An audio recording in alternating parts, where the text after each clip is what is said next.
makes the New Testament weird again, like really weird. It stops taming down the Greek text to our modern sensibility and throws it in your face in a way that's like, and I'll read a passage, I do Lectio Divina, and I go, that's just weird. I don't know what that means. No, like you're invoking it, right? But what I'm saying is it still fits in with this. And the figure, one more thing, and then I'll shut up. There's a figure that sits there on the uncanny, doing all of this shamanic stuff and trying to call us into the future, not foretell the future, but that's the prophet, right? And the prophetic figure. And so one of the challenges, and I mean, this is almost, Paul knows this better than I do probably.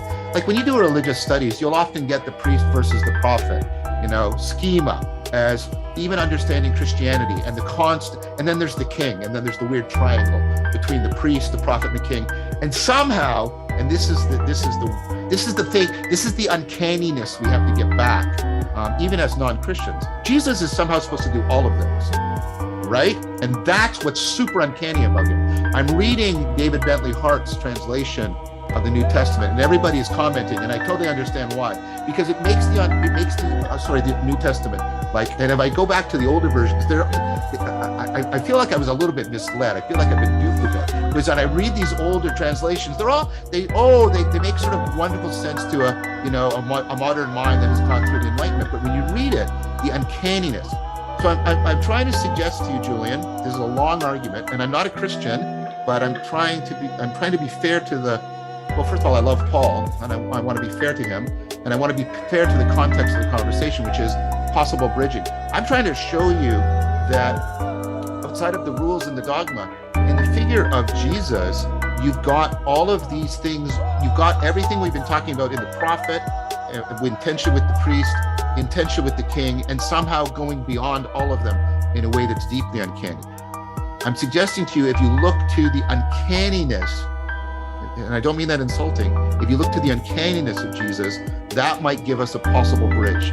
I'll stop talking because I've said too much. So my first reaction, I'm sure it wouldn't surprise him, my first reaction when I heard this was very much, oh, I need to be in prayer for John. Oh, I need to be in prayer for John. Oh, I need to be in prayer for John.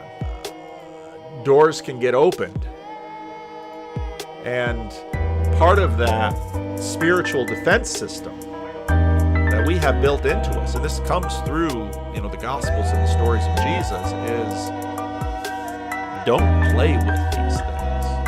And, okay, well then you have the question, what are these things? And I think as modernity continues to recede, one of the things we're going to continue to wrestle with is the relationship between ontology and agency.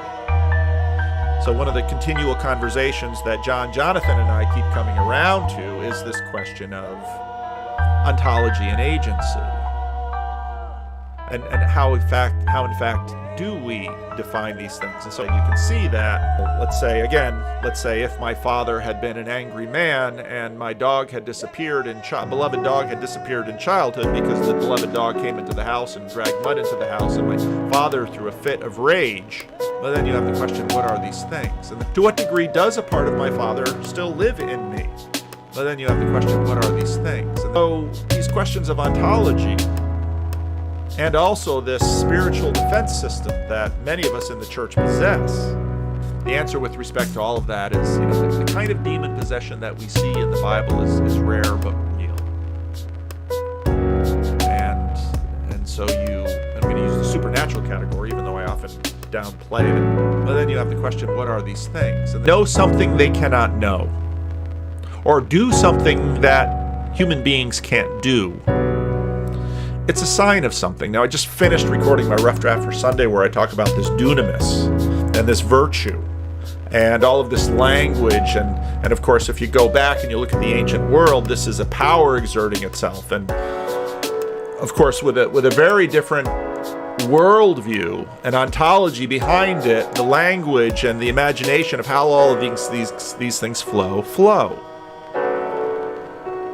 And so, when I hear a story like this, it's just, ooh, be careful, my friend. Please be careful.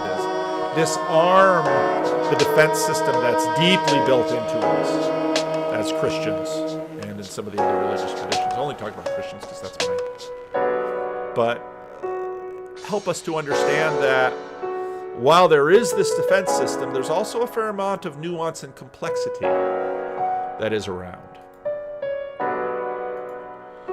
So I made a little PowerPoint. I before I went to bed, I had to fold some laundry, and so I listened to